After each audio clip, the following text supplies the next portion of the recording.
The producer's purpose is to suggest some possible explanations, but not necessarily the only ones, to the mysteries we will examine.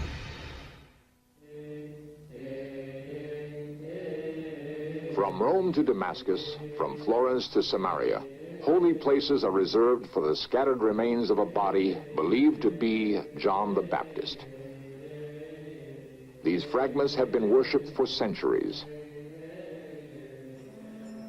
Far from Europe's civilized centers, from a desert populated mostly by nomads, comes a discovery which may shake the Church of Rome. A remote monastery of the Coptic Church holds a mysterious link to John the Baptist. Its monks still practice ceremonies which date back to the very time of St. John.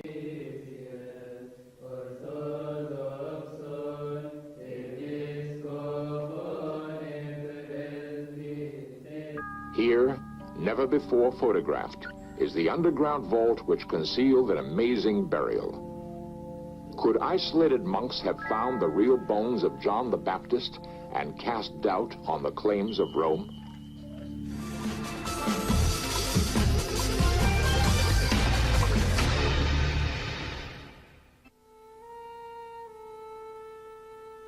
Sealed by the Vatican in a gold and silver case, this relic is believed to be the actual mummified head of John the Baptist.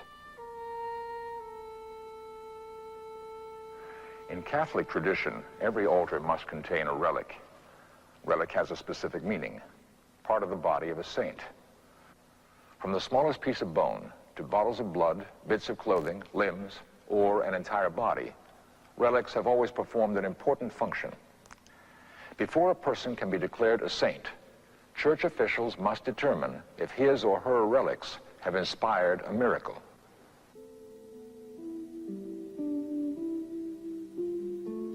This small fragment, about 1 inch square, is believed to be part of the jawbone of John the Baptist. Many relics of John are displayed in Florence. Teaching there is an American professor of art and theology, Michael Petruccioni. Now, when we walk in as foreigners to a European church and see the head, the arm, the leg of a saint, it disgusts us, but we forget that the teachings of Christianity are that the body is not important after life, that dust to dust. Many display cases are works of fine art. This reliquary contains what may be John's right index finger. What is the value of a relic to a traditional Christian? There's no value of the relic in itself. The teachings of the church are that one looks at a relic not in veneration of the piece of bone, piece of flesh, or article of clothing, but to remember through the example that comes to one's mind, for example, with St. John, of his great dedication to Christ, his careful following of the new order as established by Christ, that the Christian then has a good example. Remember, I must be like St. John, and that's why that relic is there. Throughout Europe, magnificent cathedrals were constructed to house these remains. Statues of John stand in almost every public square. A mystery in his own time, John was an even greater enigma after his bloody execution.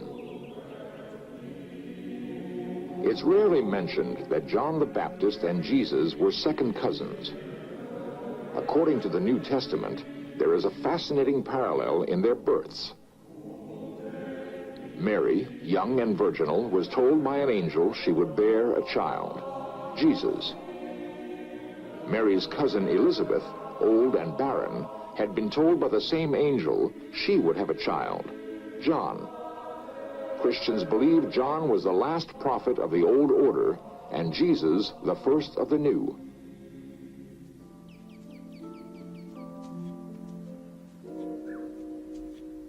As a young man, John went to live as a hermit, dressed like the old prophet Elijah in animal skins.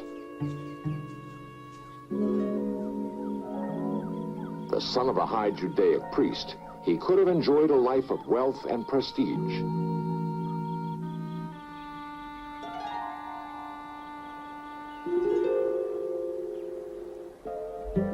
His food was locusts.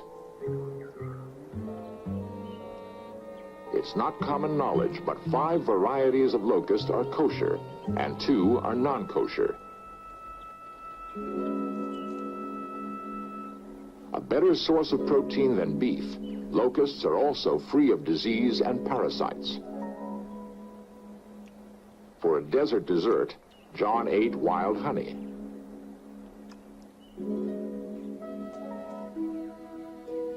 Rumors spread about this strange wild man. People asked, "Are you the prophet Elijah who promised to come back from the dead? Are you the Messiah?" John replied, "I am a voice crying in the wilderness, preparing a way for the Lord, making straight in the desert a highway for our God." There have been a number of speculations as to why John may have gone into the wilderness. Perhaps the most romantic one tells of his rejection as a lover by Salome and him going into the wilderness to get over his thwarted love. Gerald LaRue is professor of religion at the University of Southern California. Another idea came when the Dead Sea Scrolls were discovered. It was suggested that perhaps John had been a member of this Essene or Dead Sea community and had left and had gone into the wilderness to proclaim the kingdom of God on his own. But again, there is no definite evidence of this, no roster of membership, and no concrete way to link John to this community. There is a better explanation, and it fits into the Jewish tradition. From time immemorial, Jewish holy men had gone into the desert to find the way of God. We have the example of Moses and Elijah, and there's no reason why we can't speculate that John, following in that tradition, went out into desert places, not only to find God, but to proclaim the way of God.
A few months later, John denounced King Herod for the sin of wife swapping, and John was arrested and dragged before the king.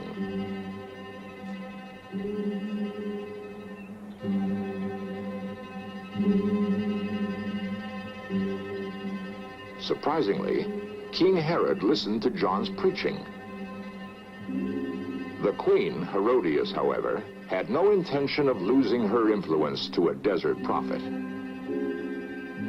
Using her daughter Salome, the queen tricked Herod into promising her anything. And she demanded John's head on a plate.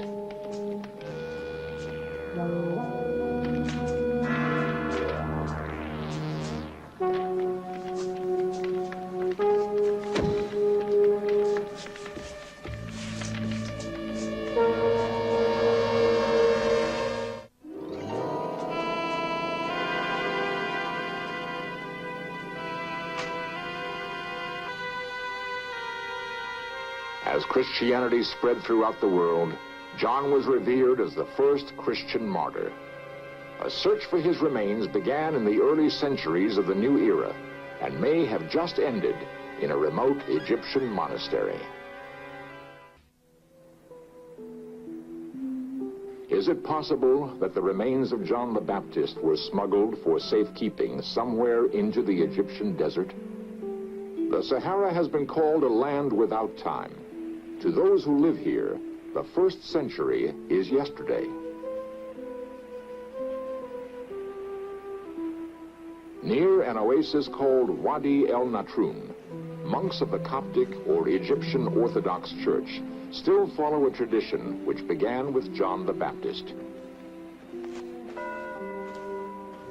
Each of the monks at one time in his life retreats alone into the desert. The new hermit may not see another human for years. As strange as this life may seem, many of the monks claim it gives a feeling of limitless freedom. For millennia, the oasis has been a gathering place for holy men. Near broken tiles and ruins from the dim past, the Coptic Church built the monastery of St. Macarius in 360 AD.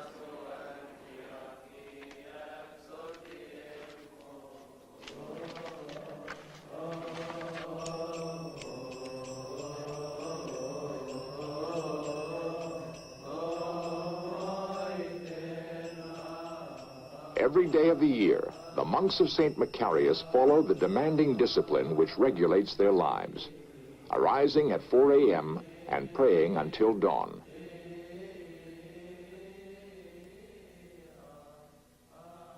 Father Jacobus El Macari came here in 1969. Before taking monastic vows, he was a professional architect and was therefore assigned to supervise maintenance on the monastery. What was to become a most unusual detective story began with routine renovation. Because the old church was not sufficient for the new increasing number of the monks, they began excavating a debris of about 1 meter height. We began digging because we must build a strong foundation for the new constructions. The grounds had to be enlarged and cleared of tons of rubble.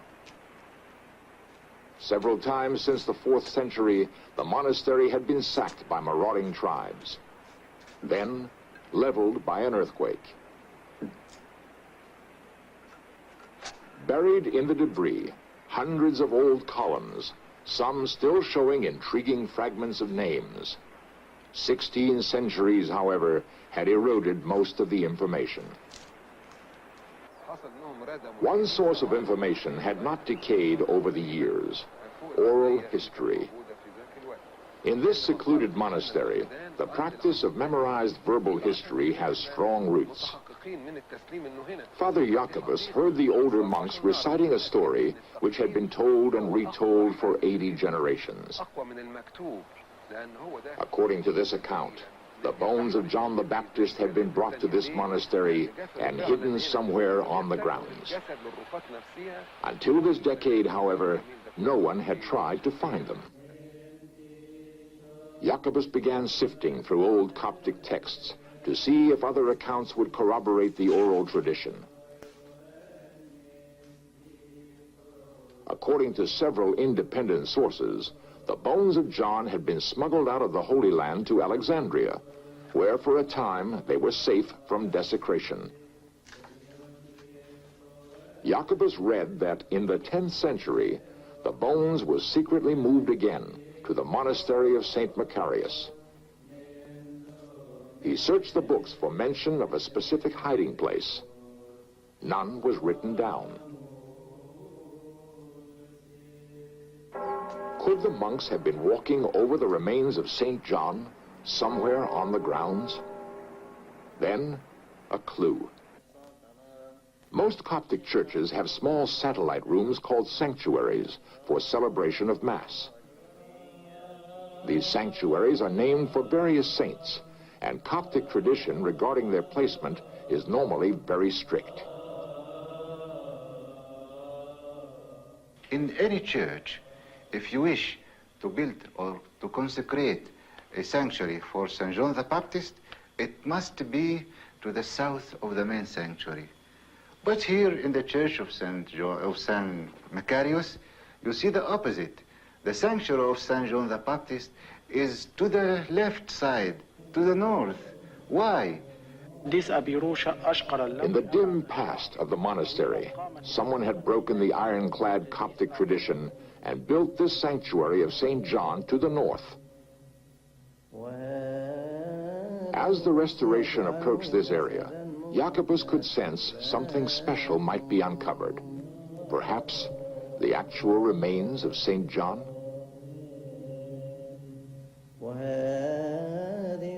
The monks realized their search was treading on fragile glass. Since the irreparable split between Catholic and Eastern Christianity 900 years ago, much blood has been spilled over far less important relics. They knew the Eastern Church would hesitate to challenge Rome's claim of the true remains of St. John. If the bones were here, maybe it was best to let them lie in an unmarked, unknown grave. Jacobus ultimately decided to trust in God and seek the truth, regardless of political consequences.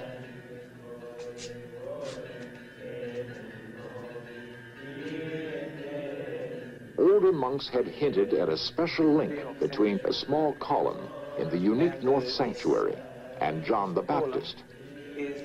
Then, another custom peculiar to this monastery.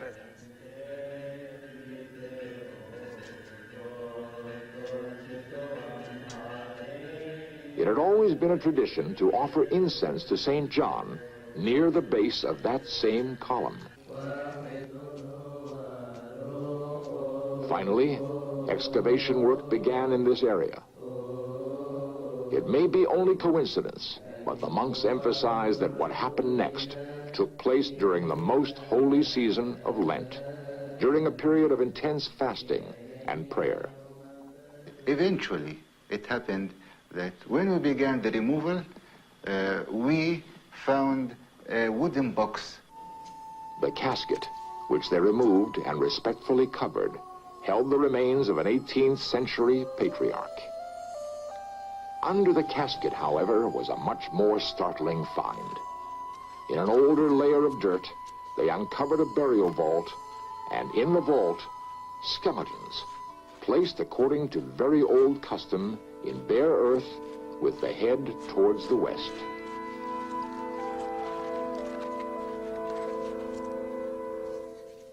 There's no way of proving that bones belong to any particular individual.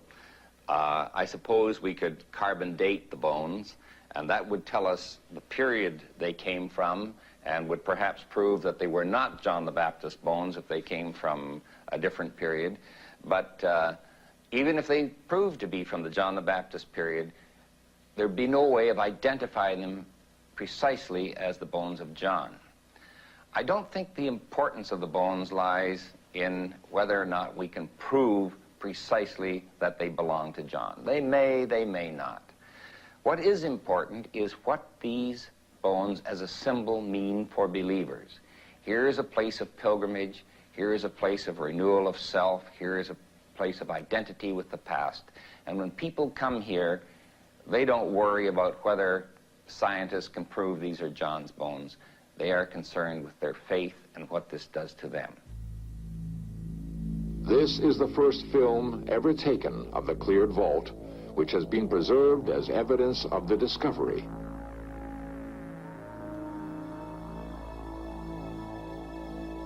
A modern reliquary was carved to house the bones.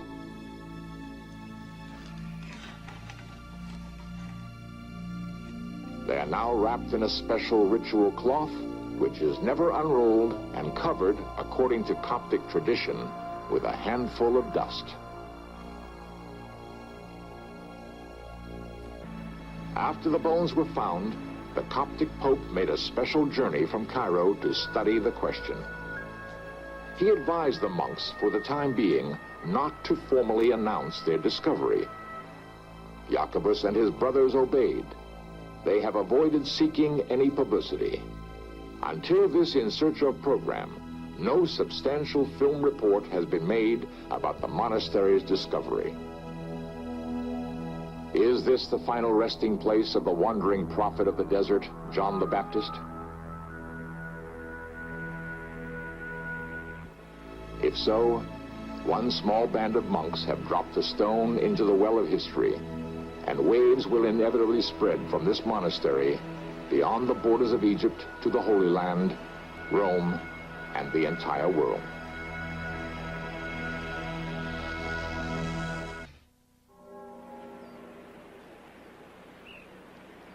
Pilgrims from around the world now visit the monastery of St. Macarius.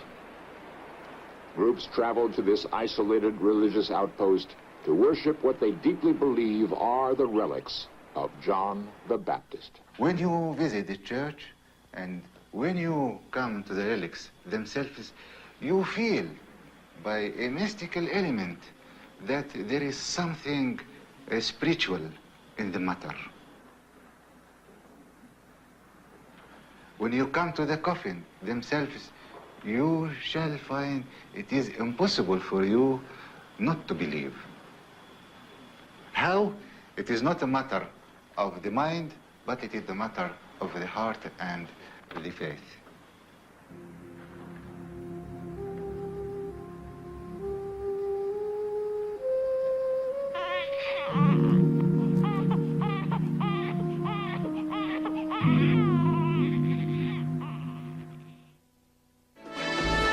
Coming up next, agents hunt for the brilliant mastermind of a mass convict escape on FBI The Untold Stories.